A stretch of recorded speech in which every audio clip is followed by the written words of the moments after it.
अनेक वर्षापासून रखडलेला पनवेल एसटी डेपो प्रकल्प आता पुन्हा गती घेणार आहे।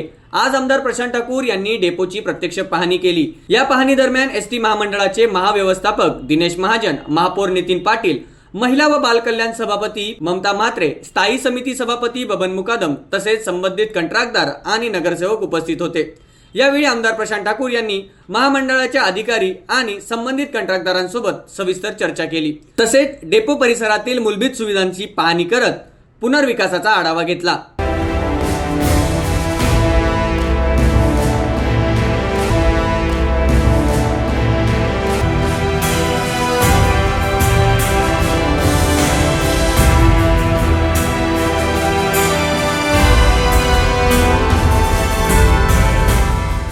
पाहणी दरम्यान शौचालयाची स्थिती, प्रवाशांसाठी बसण्याची व्यवस्था तसेच पावसाळ्यापूर्वी कराव्या लागणाऱ्या आवश्यक कामकाजाचा आढावा घेतला। अधिकाऱ्यांशी आणि कंत्राटदारांशी चर्चा केल्यानंतर आमदार प्रशांत ठाकूर यांनी सांगितले की सर्व आवश्यक परवानग्या मिळाल्यानंतर पनवेल एसटी डेपोचे कामकाज लवकरात लवकर सुरू होईल। मे 2028 पर्यंत डेपो पूर्ण करण्याचे उद्दिष्ट असल्याचेही त्यांनी स्पष्ट केले। पनवेल एसटी डेपो आणि त्याचं बांधकाम हा प्रश्न गेली अनेक वर्ष हा चर्चेचा आणि लोकांच्या दृष्टिकोनातून हा कुठं ना कुठेतरी तक्रारी आणि कुठं ना कुठेतरी त्यांच्या मनामध्ये संतापाचा विषय बनून राहिलेला आहे। दीर्घकाळ या डेपोचं काम होणार असं चाललेलं आहे। दीर्घकाळ लोकांनी या ठिकाणी अनेक पद्धतीच्या यातना सहन केलेल्या आहेत। आता त्या कधीतरी संपल्या पाहिजेत, लवकरात लवकर संपल्या पाहिजेत। यासाठी आम्ही त्याच्यामध्ये याचा पाठपुरावा करतोय।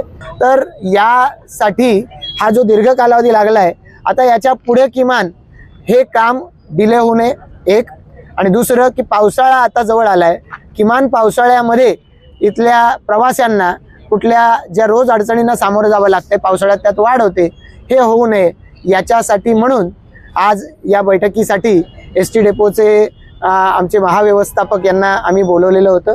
ते आज या ठिकाणी आले। त्यांच्यासोबत जे कंत्राटदार आहेत, त्यांचे प्रतिनिधी, त्यांचे कन्सल्टंट, ही सारी मंडळी उपस्थित होती। आता लवकरात लवकर या झाडांची परवानगी महापालिकेकडून मिळाली पाहिजे, सीसी महापालिकेकडून मिळाली पाहिजे। मी महापौरांना विनंती केलेली आहे की या संदर्भामध्ये त्यांनी आयुक्तांशी बोलावं आणि उपायुक्त दर्जाच्या अधिकाऱ्याला याच्यामध्ये समन्वय साधण्यासाठी नोडल ऑफिसर म्हणजे समन्वय अधिकारी म्हणून त्याची नियुक्ती करण्यात यावी, जेणेकरून या परवानग्या त्याच्यामध्ये झाडं तोडण्यासाठीची परवानगी आणि बिल्डिंग बांधकामाची परवानगी, या परवानग्या लवकरात लवकर दिल्या जाव्यात की ज्या मिळाल्यानंतर मग कंत्राटदाराचं काम चालू होतं। त्या कंत्राटदारानं 2 वर्षात म्हणजे 24 महिन्यात हे काम पूर्ण केलं पाहिजे। सर्वसामान्य प्रवासी जनता सातत्यानं हे काम पूर्ण सुरू होणार की नाही, संपणार की नाही हा प्रश्न विचारत होते। आणि म्हणून या संदर्भामध्ये ही जी व्हिजिट आहे, ही व्हिजिट सुद्धा आम्ही दीर्घकाळ आधीपासून मागत होतो, पण दुर्दैवानं मधल्या कालावधीमध्ये निवडणुका आणि या सगळ्यामुळं हा भेटीचा आमचा योग जुळून आलेला नाही। तो आज आलाय आणि याच्या पुढे याचा फॉलोअप हा सातत्याने ठेवण्यासाठी सुद्धा आम्ही या दृष्टिकोनातून व्यवस्था करतो। Bureau report TV1 Marathi. Latest updates और ताजा तरीन खबरों के लिए TV1 इंडिया लाइव को सब्सक्राइब कीजिए और नोटिफिकेशन पाने के लिए बेल आइकॉन को दबाना मत भूलिए।